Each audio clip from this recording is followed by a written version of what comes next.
നമസ്കാരം guys, welcome to chai talks with vibe good. Actually ഇതൊരു കഴിഞ്ഞ ടോപ്പിക്കാണ്, പക്ഷെ ഞാൻ തൊട്ടിട്ടുണ്ടായിരുന്നില്ല. അതുകൊണ്ടാണ് ഞാനിപ്പോൾ തൊടുന്നത്. നമ്മൾ ഓൾറെഡി പി ആറിന്റെ കുറച്ച് പി ആർ കൊടുത്തു എന്നുള്ള കെയർ ഓഫിൽ പ്രശ്നം ഉണ്ടാക്കിയ കുറച്ച് ആൾക്കാർക്ക് വേണ്ടിയിട്ട് നമ്മൾ സംസാരിച്ചിട്ടുണ്ടായിരുന്നു. അപ്പോൾ ഇറങ്ങിയതിന് ശേഷം പിന്നീട് നമ്മൾ ഓൾറെഡി ഒരു വീഡിയോ ചെയ്തിട്ടുണ്ടായിരുന്നു. അതിനുശേഷം പിന്നെ ഒരു മറുപടി ഇങ്ങോട്ട് വന്നിട്ടുണ്ട്. And RJ Binsy and Sharika, so and Rana Fathima, ഇവരുടെയൊക്കെ വിഷയം എന്താണെന്ന് ഇപ്പോഴും മനസ്സിലാവുന്നില്ല. ഈ ഒരു സീസണിന്റെ പ്രത്യേകത എന്താണെന്ന് വെച്ചിട്ടുണ്ടെങ്കിൽ, ഒരു മിനിറ്റ്, ഓക്കെ, പ്രത്യേകത എന്താന്ന് വെച്ചിട്ടുണ്ടെങ്കിൽ ഗെയിം കഴിഞ്ഞിട്ടും അവർ ക്യാരക്ടർ വിട്ടിട്ടില്ല. അല്ലല്ല, അങ്ങനെയല്ല പറയേണ്ടത്. ഗെയിം കഴിഞ്ഞിട്ട് അവരുടെ ശരിക്കുള്ള സ്വഭാവം പുറത്തോട്ട് വന്നു. റീ എൻട്രിക്ക് ശേഷം പിടിച്ച പിച്ച് ഇതുവരെ വിട്ടിട്ടില്ല. ഓക്കെ, ആൻഡ് ഏറ്റവും സങ്കടം എന്താന്ന് വെച്ചിട്ടുണ്ടെങ്കിൽ കഴിഞ്ഞ സീസൺ വരെ, അതായത് സീസൺ 6 വരെ അവിടെ നിന്ന് യു ആർ എവിക്ടഡ് എന്നും പറഞ്ഞിട്ട് ഇറങ്ങുന്ന ടീംസ് പിന്നെ രണ്ടാമത് കയറുമ്പോൾ പ്രശ്നം ഉണ്ടാക്കിയിട്ടില്ല. അവർ മാക്സിമം സപ്പോർട്ട് ചെയ്യാനും എല്ലാത്തിനും നിന്നിട്ടുള്ളൂ. പക്ഷെ ഈ ഒരു സീസണിൽ എന്താന്ന് വെച്ച് കഴിഞ്ഞാൽ റീ എൻട്രി തൊട്ട് തുടങ്ങിയ മേളാണ്. പുറത്തിറങ്ങിയിട്ടും കഴിഞ്ഞിട്ടില്ല. അപ്പൊ രണ്ടുമൂന്ന് കാര്യങ്ങൾ എനിക്ക് സംസാരിക്കണം തോന്നിയത്. ഒന്ന് പിന്നീട് case, after all she's a doctor, right? അപ്പം ഇയാളും PR കൊടുത്തിട്ടുണ്ട്. ഇയാൾ PR കൊടുക്കാതെ എന്നുള്ള അതിൻ്റെ ഉള്ളിൽ കയറിയിരിക്കുന്നത്. ആൻഡ് PR കൊടുത്തതിന് ശേഷം പുള്ളിയുടെ പുള്ളി അത് ഹൈഡ് ചെയ്ത് വെച്ചിട്ട് പുറത്തിറങ്ങി നമ്മളെല്ലാവരും സംസാരിച്ചൊരു കാര്യമാണ് ആ എഡിറ്റഡ് വീഡിയോന്റെ കാര്യം, അല്ലെ? അത് കഴിഞ്ഞിട്ട് വിനുവിന്റെ ഒരു മറുപടി ഉണ്ടായിരുന്നു. മറുപടിയിൽ ആശാത്തി പറഞ്ഞ കുറച്ച് സംഭവങ്ങളാണിത്. പെരിയാർ വരുന്ന എനിക്കറിയായിരുന്നു, അതാണ് ഇതാണ്. അപ്പം ഞാൻ ചിന്തിക്കുന്നത്, ഇവർക്ക് ഇത്രയും റിവെഞ്ച് ആണോ ഇവര് കൊണ്ടു നടക്കുന്നത്? കപ്പും കൊണ്ട് ആള് പോകേണ്ടടുത്ത് പോയി ആളുടെ കാര്യങ്ങൾ ട്രാക്കും ചെയ്യുന്നു പോലെ ഈ ഒരു ഇവരുടെ ഒന്നും സംസാരത്തിന് ഒരു മറുപടി പോലും അനുമോള് കൊടുത്തിട്ടില്ല. എന്റെ ഇതിൽ ഞാൻ കണ്ടിട്ടില്ല അനുമോള് മറുപടി കൊടുത്തേക്കണത്. അപ്പൊ അതിൽ നിന്നൊക്കെ അറ്റ്ലീസ്റ്റ് ഒന്ന് മനസ്സിലാക്കിക്കൂടെ എന്താണ് കോമൺ സെൻസ് എന്നുള്ളത്? അപ്പം പിന്നെയും അതിന്റെ റിപ്ലൈ എടുത്തുകൊണ്ട് വരാം. ഇവർ റീച്ച് ആണ് ഉദ്ദേശിക്കുന്നതെന്ന് എനിക്ക് മനസ്സിലാവുന്നില്ല. ഇത്രയും മെച്ചുവേർഡ് ആയിട്ട് ഡോക്ടർ, അപ്പം എനിക്ക് തോന്നുന്ന position wise she's a doctor. അപ്പം ഒരു ഡോക്ടറിന്റെ ഭാഗത്തുനിന്നും നമ്മൾ ആരുടെ ഭാഗത്തുനിന്നും കോമൺ സെൻസ് പോലും എക്സ്പെക്ട് ചെയ്യാൻ പാടില്ല എന്നുള്ളത് ഇവരിൽ നിന്നും കുറച്ച് പേരിൽ നിന്നും നമുക്ക് മനസ്സിലായി. കാരണം അനാവശ്യമായിട്ടുള്ള പ്രശ്നങ്ങൾ ഉണ്ടാക്കുക, എന്താ പറയാ, പശുവും ചത്തും ഓരിലെ പുളിയും പോയി, എന്നിട്ടും ഇവർ ആവശ്യമില്ലാതെ ഓരോ കാര്യങ്ങൾ ഇങ്ങനെ സംസാരിച്ചുകൊണ്ടിരിക്കുകയാണ്. അപ്പൊ അതിൽ എനിക്ക് ഭയങ്കര നിർത്തിക്കൂടെന്ന് തോന്നി. പിന്നെ എന്തിനാണ് ഞാനത് സംസാരിക്കണം തോന്നുന്നു. കാരണം എന്റെ ഫസ്റ്റ് പാർട്ട് ഞാൻ സംസാരിച്ചാണ്, അപ്പൊ സെക്കൻഡ് പാർട്ടും സംസാരിക്കേണ്ടത് എന്റെ ഒരു ഉത്തരവാദിത്തമാണ്. കാരണം ന്യൂസ് ചാനൽസിനെ പോലെ ഒരു പ്രശ്നം എടുത്തിട്ടു അതിന്റെ അന്തവും കുന്തവും അറിയാതെ അടുത്ത ന്യൂസ് ചാനലിലോട്ട് പോകുമ്പോൾ നമുക്കൊരു സുഖം ഉണ്ടാവില്ല. അപ്പൊ അതുകൊണ്ട് തന്നെ ഇത് കുറച്ച് ലേറ്റ് ആണ്. ബിക്കോസ് എനിക്ക് കുറച്ച് ചെറിയ രീതിയിലുള്ള കുറച്ച് ഓൺ ഷൂട്ട്സും കാര്യങ്ങളൊക്കെ ഉള്ളതുകൊണ്ട് എനിക്ക് ഇതിനെപ്പറ്റി സംസാരിക്കാൻ പറ്റിയില്ല. ഞാൻ സംസാരിക്കണ്ടെന്ന് വിചാരിച്ചപ്പോൾ ഞാൻ വെച്ച് സംസാരിക്കണം. കാരണം എന്റെ YouTube family may be waiting for my reaction or my perception. അത് പറഞ്ഞപ്പോഴാണ് നമ്മൾ പുതിയൊരു ചാനൽ തുടങ്ങിയിട്ടുണ്ട് കേട്ടോ, ലെക്സ് വൈബ് എന്ന് പറഞ്ഞിട്ട്. അതിനകത്ത് നമ്മുടെ ലൈഫ് വ്ലോഗ്, കുക്കിംഗ് വ്ലോഗ് സംഭവങ്ങളൊക്കെയാണ്. അപ്പോൾ എല്ലാവരും അതൊന്ന് സപ്പോർട്ട് ചെയ്യണം. സബ്സ്ക്രൈബേഴ്സ്, വീട്ടമ്മമാർ അപ്പുറത്തേക്കും കൂടി ഒന്ന് കയറിയേക്കണേ. കാരണം നമ്മുടെ കുഞ്ഞു കുക്കിംഗ് വീഡിയോസും കാര്യങ്ങളൊക്കെ അതിനകത്ത് വരുന്നുണ്ട്. എൻ്റെ മോനുണ്ട് ലൈഫ് വ്ലോഗ്, കുറച്ച് കാര്യങ്ങൾ അതിനകത്ത് വരുന്നുണ്ട്. ഓക്കെ, അപ്പോൾ അതിനകത്തേക്ക് ഒന്ന് എല്ലാവരും സബ്സ്ക്രൈബ് ചെയ്യണം. ഈ ചാനൽ സപ്പോർട്ട് ചെയ്ത പോലെ തന്നെ ആ ചാനലും സപ്പോർട്ട് ചെയ്യണം. അപ്പോൾ ബിന്നിക്ക് ആരും പറഞ്ഞു കൊടുക്കാനില്ല. ഈവൻ ഹസ്ബൻഡിന് പോലും ഇതൊന്നും നിർത്തിക്കൂടെ, അല്ലെങ്കിൽ ഇതിങ്ങനെ ചെയ്യുന്നത് ശരിയല്ല, ഇതിങ്ങനെ പറയുന്നതോറും അവരുടെ ക്യാരക്ടറാണ് പോയിക്കൊണ്ടിരിക്കുന്നത്. അപ്പം നമുക്ക് ഗെയിമിന്റെ ഉള്ളിലാണ് അത്, അതിന്റെ ഉള്ളിൽ വെച്ചാണെങ്കിൽ നമുക്ക് അത് അവരുടെ ഗെയിം പ്ലാൻ ആണ്, സ്ട്രാറ്റജി എന്നൊക്കെ പറയാം. പക്ഷെ അത് കഴിഞ്ഞിട്ടും വലിയ പുറത്തുള്ള സ്വഭാവം ഭയങ്കര മോശമായിട്ട് എനിക്ക് തോന്നി. കാരണം ഇവരൊക്കെ പറയുന്നത് അനീഷിനാണ് കിട്ടേണ്ടത്. അനീഷ് അനുമോളെക്കാൾ കണ്ടന്റ് കൊടുത്തിട്ടുണ്ടെന്നാണ് പറയുന്നത്. ഞാൻ കണ്ടിട്ടില്ല കേട്ടോ, സോ സോറി. മേ ബി ഞാൻ ഉറങ്ങിപ്പോയതായിരിക്കും. നിങ്ങൾ കണ്ടിട്ടുണ്ടെങ്കിൽ ഏതൊക്കെയാണ് അനുമോളെക്കാളും കൂടുതൽ അനീഷ് കണ്ടന്റ് കൊടുത്തേക്കണം എന്നുള്ളതൊന്ന് കമന്റ് ചെയ്യുക. ഞാൻ പുള്ളിയുടെ ഹൈലൈറ്റ് ഡയലോഗ്സ് ആയ പാത്രം കഴുകട, കണ്ണടിച്ച് കിടക്കട, ഐ ലവ് യു ഷാനവാസ്, ഇതൊക്കെ ഞാൻ കണ്ടിട്ടുള്ളൂ. അത് വേറെ ഒരെണ്ണം ഞാൻ കണ്ടത് നെവിനോട് ക്യാമറയുടെ അവിടെ നിന്ന് മാറിയൊക്കെ പറയാം. മൊത്തം 24/7 നടക്കുന്ന ലൈവ് ഷോയില് 100+ വീഡിയോസ് ക്യാമറാസ് ഉള്ള ആ ഒരു സ്ഥലത്ത് നെവിൻ നിൽക്കുന്നോണ്ട് എന്റെ ക്യാമറ അത് മറയും എന്ന് പറഞ്ഞ് മാറ്റി നിർത്തിയ ആ ഒരു സംഭവം എനിക്ക് ഓർമ്മയുണ്ട്. പിന്നെ അങ്ങനെ കുറച്ച് കാര്യങ്ങൾ. അതല്ലാതെ അവിടെ പിന്നെ അനുമോളെ പ്രപ്പോസ് ചെയ്ത കാര്യം, ഇതല്ലാതെ വൻ ഭീകരമായിട്ടുള്ള കണ്ടന്റും കാര്യങ്ങളൊന്നും ഞാൻ കണ്ടില്ല. തുടക്കം കുറിച്ചത് പുള്ളിയാണ്, ശരിയാണ്. എല്ലാവരും ഒന്ന് തണുത്തിരിക്കുന്ന സമയത്ത് ഇദ്ദേഹമാണ് തുടങ്ങിയത്. പിന്നെ ഒച്ചപ്പാട് ഉണ്ടാക്കിയിട്ട് അതിനൊരു പ്രോപ്പർ ആയിക്കോട്ടെ, എന്തും ആയിക്കോട്ടെ, ഒരു എക്സ്പ്ലനേഷൻ കൊടുക്കാതെ അവിടെ മുഴുവനും നടന്ന് ആ ബിഗ് ബോസ് ഹൗസ് മുഴുവനും എത്ര ഏക്കർ ഉണ്ട്, എത്ര അടി ഉണ്ട് എന്നുള്ളത് അനീഷിനോട് ചോദിച്ചാൽ മനസ്സിലാവും. കാരണം പുള്ളി പ്രശ്നങ്ങൾ ഉണ്ടാക്കിയിട്ട് ഈ ഉപഗ്രഹം ചുറ്റുന്ന മാതിരി ആൾക്കാരുടെ പുറകെ ഇങ്ങനെ നടക്കുകയായിരുന്നു. ഒന്നാമത്തെ കാര്യം. അനീഷിന്റെ ഫാൻസിന് ചിലപ്പോൾ ഇത് ഇഷ്ടപ്പെടില്ലായിരിക്കും, പക്ഷെ ചില അപ്രിയ സത്യങ്ങൾ നമ്മൾ സംസാരിച്ചേ പറ്റുള്ളൂ.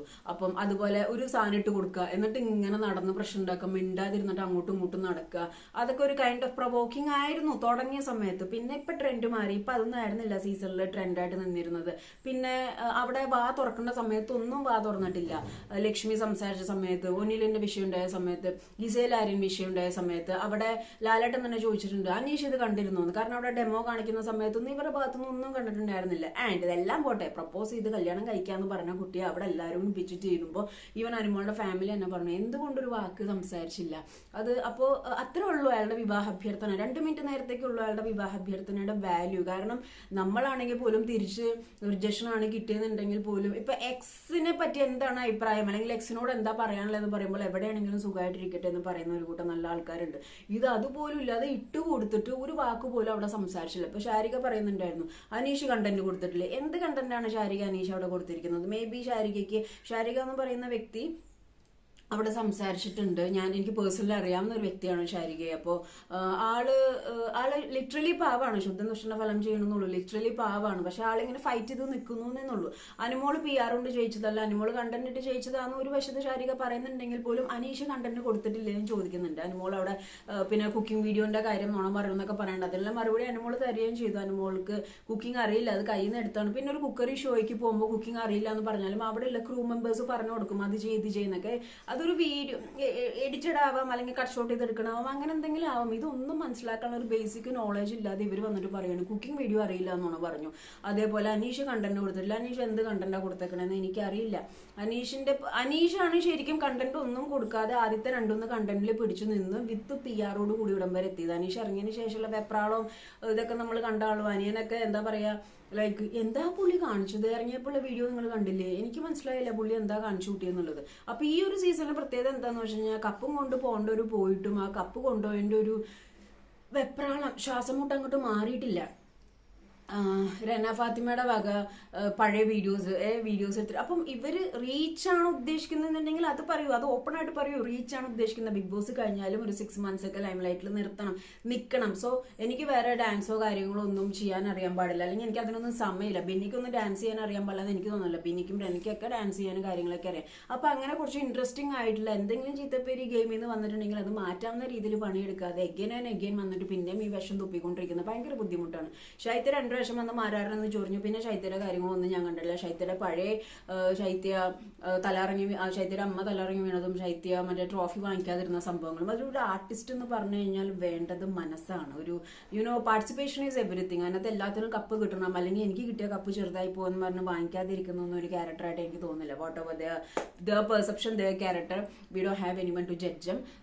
നമ്മൾ പക്ഷെ പറയുന്നത് എന്താണെന്ന് വെച്ച് കഴിഞ്ഞാൽ നമ്മുടെ ഒരു ബേസ്, നമ്മളിപ്പോൾ അവിടെ പോയി നിന്നിട്ട് ഇപ്പം എന്തോ ആയിക്കോട്ടെ ആ സ്റ്റേജിൽ പാർട്ടിസിപ്പേറ്റ് ചെയ്യാൻ പറ്റിയെന്നുള്ളത് നമ്പണം. അപ്പൊ പല കാര്യങ്ങളും ഈ പഴയ പ്രോഗ്രാംസ് റിലേറ്റഡ് ശൈത്യയുടെ വരുന്നുണ്ട്. RJ ബിൻസിയുടെ കാര്യമാണെങ്കിൽ എനിക്ക് ഒട്ടും യോജിക്കാൻ പറ്റാത്തതാണ്. ചാച്ചന്റെ ഓട്ടോയിലല്ലേ വരുന്നതെന്ന് പറയുന്ന സംഭവത്തിനെ ഒട്ടും ഉൾക്കൊള്ളാൻ പറ്റില്ല. ഇത് ഉൾക്കൊള്ളാൻ പറ്റാൻ എന്താണെന്ന് അറിയാമോ? ഓപ്പോസിറ്റ് നിൽക്കുന്ന ആളോട് ഗ്രഡ്ജ് ഉള്ളതുകൊണ്ടാണ് ഉൾക്കൊള്ളാൻ പറ്റാത്തത്. അവിടെയുള്ള അപ്പാനിയോ നെവിനോ അല്ലെങ്കിൽ ഷാനവാസ് അല്ലെങ്കിൽ ആരാണ് അക്ബറൊക്കെയാണ് പറയുന്നുണ്ടെങ്കിൽ ഇത് ഇത്രയും കത്തില്ല എന്നായിരുന്നു എന്റെ വിശ്വാസം. നീ ചാച്ചന്റെ ഓട്ടോയിലല്ലേ പറഞ്ഞേ. ഇതില് ഈ സാധനത്തിന് എടുക്കുന്നത് നമ്മൾ 99% ലൈഫിൽ പ്രശ്നം വരുമ്പോൾ 1% എങ്ങനെ എടുക്കണം എന്നുള്ളതിന്റെ ഭാഗമായിട്ടാണ് നമ്മുടെ റിയാക്ഷൻ പോകുന്നത്. റിയാക്ഷന്റെ റിസൾട്ടാണ് നമുക്ക് വരുന്ന അപ്പുറത്ത് നിന്നുള്ള ആക്ഷന്റെ റിസൾട്ടാണ് റിയാക്ഷൻ എന്ന് പറയുന്നത്. അതേപോലെ തിരിച്ചും ആണ് സംഭവിക്കുന്നത്. അപ്പൊ ചാച്ചന്റെ ഓട്ടോയിലല്ലേ വരുന്നതെന്ന് പറയുന്ന സംഭവത്തിനെ കത്തിയിട്ട് തിരിച്ച് അതെ ഞാൻ ചാച്ചന്റെ ഓട്ടോയിലെ പറഞ്ഞത്, നിനക്ക് എന്താ പ്രശ്നം, നിനക്ക് എന്തെങ്കിലും ബുദ്ധിമുട്ടുണ്ടോ എന്ന് ചോദിച്ചാലും കുഴപ്പമില്ല. പക്ഷെ ഓപ്പോസിറ്റ് നിൽക്കുന്ന ആൾക്ക് അച്ഛനില്ല, അച്ഛൻ ഇട്ടിട്ട് പോയ ആ കാര്യം അറിയാം. അതറിഞ്ഞിട്ടും ഇങ്ങനെ ഒരു ചാച്ചൻ ഇല്ലാത്തതാണ് കുഴപ്പം എന്ന് പറയുന്നതിനെ മാന്യതയായിട്ട് എനിക്ക് ഫീൽ ചെയ്യുന്നില്ല. മനസ്സിലായോ? ലിറ്ററലി ഞാൻ പറയും, എനിക്ക് ഈ ഒരു സീസൺ കഴിഞ്ഞതിൽ ഏറ്റവും കൂടുതൽ ദേഷ്യവും വെറുപ്പും അക്സെപ്റ്റ് ചെയ്യാൻ പറ്റാഞ്ഞത് മസ്താനിയോടായിരുന്നു. വെറുപ്പല്ല, മസ്താനിയോടായിരുന്നു. പിന്നെ അതിനുശേഷം മസ്താനിയോട് എനിക്ക് ഭയങ്കര ഇഷ്ടമാണ് സത്യം പറഞ്ഞു കഴിഞ്ഞാൽ. സ്വന്തം അച്ഛനിട്ടിട്ട് പോയിട്ട് അതിനെ ചോദ്യം ചെയ്തിട്ട് പോലും മിണ്ടാണ്ടിരുന്ന ഒരു പവർ ഉണ്ടല്ലോ, അത് ചെറുതൊന്നുമല്ല. RJ ബിൻസിയുടെ വിചാരം RJ ബിൻസി ഭയങ്കര തగ్గടിച്ചു എന്നുള്ളതാണ്. പക്ഷെ പുള്ളി അകത്തും പറയുന്നുണ്ടായിരുന്നു പുറത്തും പറയുന്നുണ്ടായിരുന്നു ചെപ്പടിച്ച് പൊട്ടിക്കുക അല്ലെങ്കിൽ കൈകാലടിച്ച്. Not practical bro. ലിറ്ററലി ഞാൻ പറയാം, ഇത് പുറത്ത് അങ്ങനെ അടിക്കാനും പിടിക്കാനൊക്കെ വന്നു കഴിഞ്ഞാൽ ഇവിടെ നിയമമുണ്ട്, പിന്നെ കയ്യും വെറുതെ ഇരിക്കത്തില്ല. എന്തത് ഒന്ന് പറയാൻ രണ്ടാമാക്കിനും അത്രയും അനാവശ്യവും വൃത്തികേടും കാര്യങ്ങളും ദേഹത്തോട് പിടിക്കുകയാണെങ്കിൽ അടിക്കുക തന്നെ വേണം. അല്ലാതെ ചാച്ചന്റെ ഓട്ടോ ഇല്ലേ അപ്പൊ ഈ കുട്ടി ഇപ്പൊ ഇവൻ കമന്റിൽ പോലും മേ ബി പല ആൾക്കാരും ചാച്ചന്റെ ഓട്ടോയിലല്ലേ എന്ന് ചോദിക്കുമ്പോൾ എന്തിനാണ് ഇത് പ്രൊവോക്ക് ആവുന്നത്? ഓട്ടോ മോശമാണെന്നും താങ്കളുടെ പിതാവ് ഓടിക്കുന്ന എല്ലാ ജോലിക്കും അതിൻ്റെതായ മാന്യത ഉണ്ട്. അപ്പം അതിനെ ഒരു കളിയാക്കലായിട്ട് എനിക്ക് ഫീൽ ചെയ്യുന്നില്ല. ഇപ്പൊ അതുകൊണ്ടാണ് ഞാൻ പറഞ്ഞത്, മസ്താനി ചോദിച്ചിട്ടാണ്, വേറെ ആരെങ്കിലും ആർജെ ബിൻസിക്ക് ഇഷ്ടമുള്ള ആരെങ്കിലും ആണ് ചോദിച്ചിരുന്നത് ഇത്ര വിഷയം വരില്ലായിരുന്നു. സോ അതുപോലെ തന്നെ ആ ഇന്റർവ്യൂറും അതിനകത്ത് ചോദിക്കുന്നുണ്ട്, പ്രൊവോക്ക് ചെയ്യുന്ന രീതിയിൽ ചോദിച്ചപ്പം ഇല്ല എനിക്ക് പ്രൊവോക്കേഷൻ തോന്നില്ല. കാരണം ആ പുള്ളിയോട് അത്രയ്ക്ക് ഒരു ദേഷ്യമില്ല. അത് കഴിഞ്ഞിട്ട് ആ പുള്ളിയോടും പറയണ്ടായിരുന്നു, അത് മേ ബി സ്ക്രിപ്റ്റഡ് ആണോ എന്തോന്ന് അറിഞ്ഞൂടാ, അടിക്കും എന്നുള്ള രീതിയിൽ. ഇത് വെള്ളരിക്കാൻ പറ്റണമെന്നല്ല, അങ്ങനെ അടിക്കൊണ്ട് നിൽക്കാനല്ല. അതിന്റെ ഉള്ളിലാണ് ഫിസിക്കൽ അസോൾട്ട് പ്രശ്നം. പുറത്ത് ഫിസിക്കൽ അസോൾട്ട് ഒന്നും പ്രശ്നമില്ല. ഇങ്ങോട്ട് അനാവശ്യമായിട്ട് കൈവച്ച് കഴിഞ്ഞാൽ തിരിച്ച് കൈവയ്ക്കില്ല. കാരണം എന്താണെന്നറിയാമോ, ഒന്ന് മാന്യത, രണ്ട് കൈവയ്ക്കുന്നത് വലിയ കഴിവൊന്നുമല്ല. അത് ഒന്ന് പറഞ്ഞ രണ്ടാമാക്കിനെ അടിക്കുന്നത് എന്റെ വലിയ പവറാണെന്നൊന്നും പറയരുത്. വൃത്തിയോട് പറഞ്ഞാൽ അല്ലെങ്കിൽ വളരെ മോശമായ രീതിയിൽ കൾച്ചറൽസ് കാര്യങ്ങൾ പറഞ്ഞാൽ അടിക്കുകയും ഒക്കെ വേണം. അല്ലാതെ തിരിച്ചടിക്കാത്ത അവിടെ കാര്യങ്ങൾ വേറെ മാന്യമായ രീതിയിൽ ചെയ്യാൻ പറ്റും. അപ്പൊ ഒന്ന് പറഞ്ഞ രണ്ടാമാക്കിനും റിയാക്ട് ചെയ്യും. ഞാൻ കാരണത്ത് അടിക്കുന്നു പറയുന്നത് വലിയ പവറൊന്നുമല്ല. ഞാനിത് പറയാൻ കാരണം എന്താണെന്നോ, പണ്ട് ഞാൻ ഇങ്ങനെയൊക്കെ സംസാരിച്ചിട്ടുണ്ട്, ഓബ്ജക്ട് അടിച്ചു പൊടിക്കുന്നൊക്കെ. ഇപ്പോഴും അടിച്ചു പൊട്ടിക്കും, അടിക്കേണ്ട വന്നാൽ അടിക്കും, അടിക്കേണ്ട വന്നാൽ മാത്രം ലാസ്റ്റ് വേഴ്സ് കേഴ്സ് സിനാരിയോ ആണ്.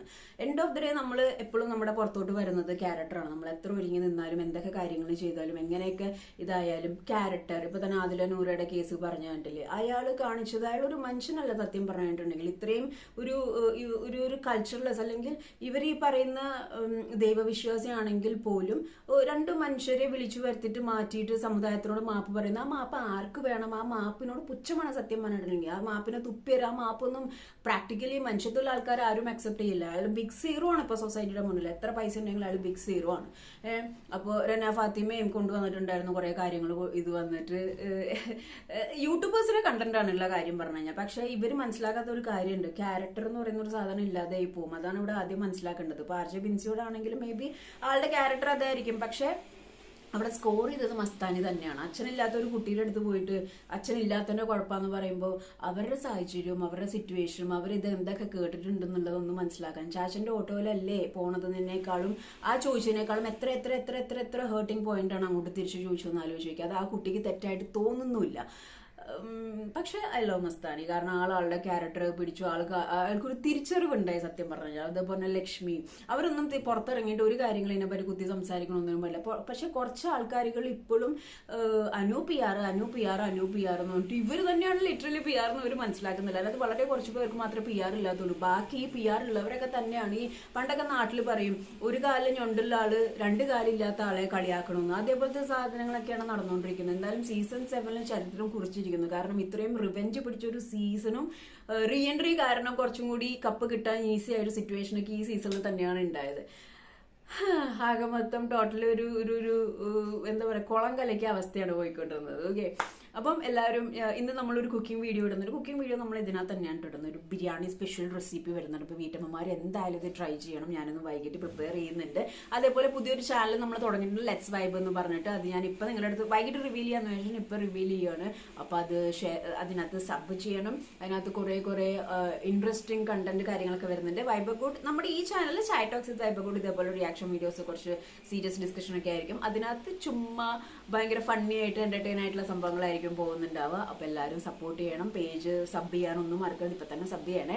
അപ്പോൾ എന്റെ വീട്ടമ്മമാര് എല്ലാവരും, എനിക്ക് നിങ്ങളുടെ ആരും പേരറിയാത്തതുകൊണ്ട് കേട്ടോ, വീട്ടമ്മമാരെന്ന് പറഞ്ഞ ഒരു ഒറ്റ ഗ്രൂപ്പാണ്. ഞാനിവിടെ പറയും ഫുൾ അമ്മമാരാണ് എന്നെ സ്നേഹിക്കുന്ന കുറെ അമ്മമാരുണ്ടെന്നുള്ളത്. എല്ലാവരും സുഖമായിട്ടിരിക്കാന്ന് വിശ്വസിക്കുന്നു. നിങ്ങളുടെ സ്നേഹവും പ്രാർത്ഥനയും എനിക്ക് വേണം. പേജ് സപ്പോർട്ട് ചെയ്യണം. പുതിയ ചാനലിലും നിങ്ങളുടെ സപ്പോർട്ട് വേണം. പിന്നെ അനുമോളുടെ ഇന്റർവ്യൂ കാരണം നമ്മൾ ഓൾറെഡി അനുമോളുടെ അടുത്ത് ഞാൻ മെസ്സേജ് ഇട്ടിട്ടുണ്ട്. പിന്നെ നല്ല തിരക്ക് അറിയാലോ, ഈ സമയത്ത് നല്ല തിരക്കായിരിക്കും. അപ്പൊ നമ്മുടെ കാര്യം മാത്രം നമ്മൾ നോക്കിയാൽ പോരല്ലോ, ഓപ്പോസിറ്റ് നിൽക്കുന്ന ആളുടെ അവസ്ഥ കൊണ്ട് നോക്കണ്ടേ. അപ്പൊ തിരക്കൊക്കെ കഴിയുമ്പോൾ അനുമോൾ ഇന്റർവ്യൂ തരുമായിരിക്കും എന്നാണ് പ്രതീക്ഷ. പിന്നെ കുറച്ച് ഇന്റർവ്യൂസ് കാര്യങ്ങളൊക്കെ ഇപ്പം നമ്മൾ പറഞ്ഞ കുറച്ച് ആൾക്കാരുടെ കോൺട്രവേഴ്സി ഇന്റർവ്യൂ കാര്യങ്ങളൊക്കെ വരുന്നുണ്ട്. ഇപ്പൊ ചോദിച്ച കാര്യങ്ങൾ കുറച്ചും കൂടി ഇലാബറേറ്റ് ചെയ്ത് അവരോട് ഞാൻ നേരിട്ട് ചോദിക്കും. അപ്പൊ കിട്ടുന്ന മറുപടി എന്താന്ന് നമുക്ക് നോക്കാം. എല്ലാവരും ഹാപ്പി ആയിട്ടിരിക്കണം കേട്ടോ. നിങ്ങളുടെ പ്രേയേഴ്സ് എനിക്ക് വേണം. Thank you so much. Love you all.